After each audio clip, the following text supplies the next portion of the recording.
શ્રી પ્રમુખ એજ્યુકેશનમાં તમારું સ્વાગત છે. આજે ધોરણ 7 પ્રેક્ટિસ વર્ક પ્રકરણ 9 પરિમિતિ અને ક્ષેત્રફળ સ્વાધ્યાય 9.1 પ્રશ્ન ત્રીજો. સમાંતર બાજુ ચતુષ્કોણ માટે નીચે આપેલી માહિતી પરથી ચતુષ્કોણની પાયાની ઊંચાઈ શોધો. તો અહીંયા આપણે એ શોધવાનું. તો અહીંયા લખીએ સમાંતર બાજુ ચતુષ્કોણનું ક્ષેત્રફળ બરાબર, તો આપને ખબર છે બી ગુણ્યા એચ. તો અહીંયા આપને આપેલું છે બરાબર છે. તો કે ક્ષેત્રફળ 70 બરાબર બી તો કે 14 અને ઊંચાઈ જે આપને ખબર નથી એટલે કે તો આપણે એમને રહેવા દીધી. માટે આપણે આને કરતા બનાવી નાખીએ એચને 70 ભાગમાં 14 કરીએ આપણે તો આપને મળશે 5 સેમી બરાબર. એચ બરાબર આપને મળશે 5 સેમી. તેવી જ રીતના આમાં પણ સમાંતર બાજુ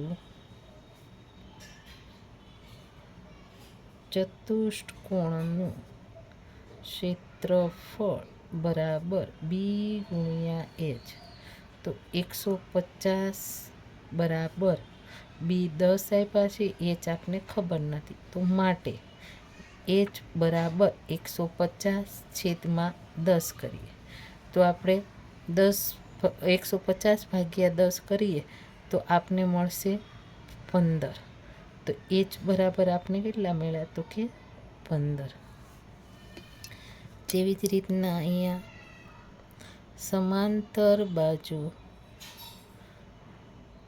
ચતુષ્કોણનું ક્ષેત્રફળ બરાબર બી ગુણ્યા એચ 160.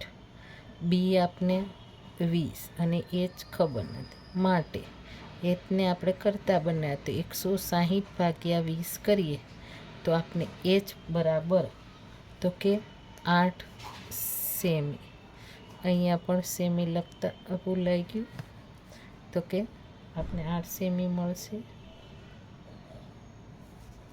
હવે અહીંયા સમાંતર બાજુ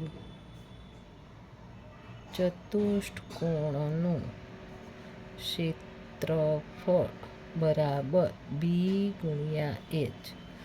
તો 200 બરાબર બી 16 ગુણ્યા એચ.